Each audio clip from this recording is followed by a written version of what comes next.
Yanga yatoa msimamo kuhusu Diarra kuondoka pale Jangwani.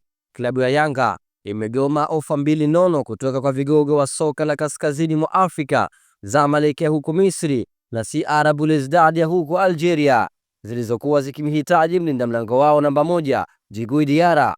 Hatua hiyo imewafanya wadau wengi wa soka kushangazwa, hasa ikizingatiwa ukubwa wa klabu zilizotoa ofa pamoja na thamani kubwa ya fedha iliyowekwa mezani. Matariji hao wa Kiarabu walivutiwa na viwango vya hali ya juu alichokionyesha kipa huyo mwenye umri wa miaka 30 katika michuano ya AFCON 2025 iliyofanyika huko nchini Morocco.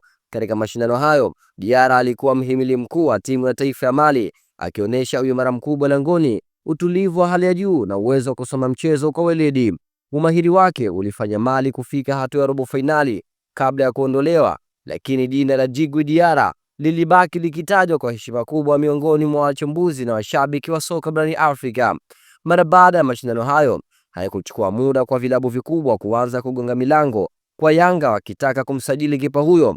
Zamalek pamoja na klabu zenye historia kubwa Afrika pamoja na CR Belouizdad ambayo imekuwa ikifanya vizuri katika mashindano ya kimataifa zilionekana kuwa tayari kuvunja benki ili kumnyanyua Diarra.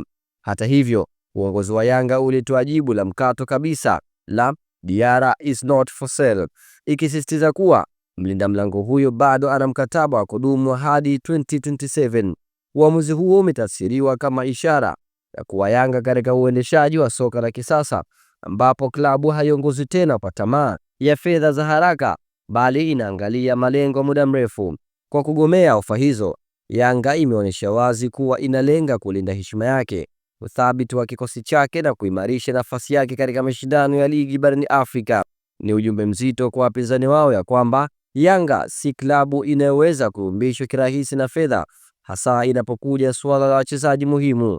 Diarra amekuwa zaidi ya kipa wa kawaida kwa Yanga, amekuwa kama screen protector wa kikosi, nguzo imara inayowapa wachezaji wa safu ya ulinzi kujiamini na mashabiki matumaini. Uwepo wake langoni umechangia Yanga kupata matokeo chanya ndani na nje ya nchi na kumfanya awe sehemu muhimu ya mipango ya kiufundi ya benchi la ufundi. Kumpoteza kipa wa aina hiyo katikati ya msimu huongezewa vurugu na mipango ya timu, jambo ambalo uongozi haukuwa tayari kulikubali. Je, nini maoni yako kuhusu taarifa hii? Tuandikie kupitia channel yetu ya YouTube Asli Media.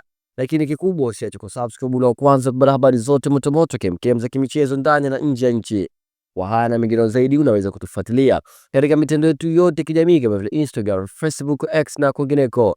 Nikutakie muendeleo wa siku njema. Bye bye.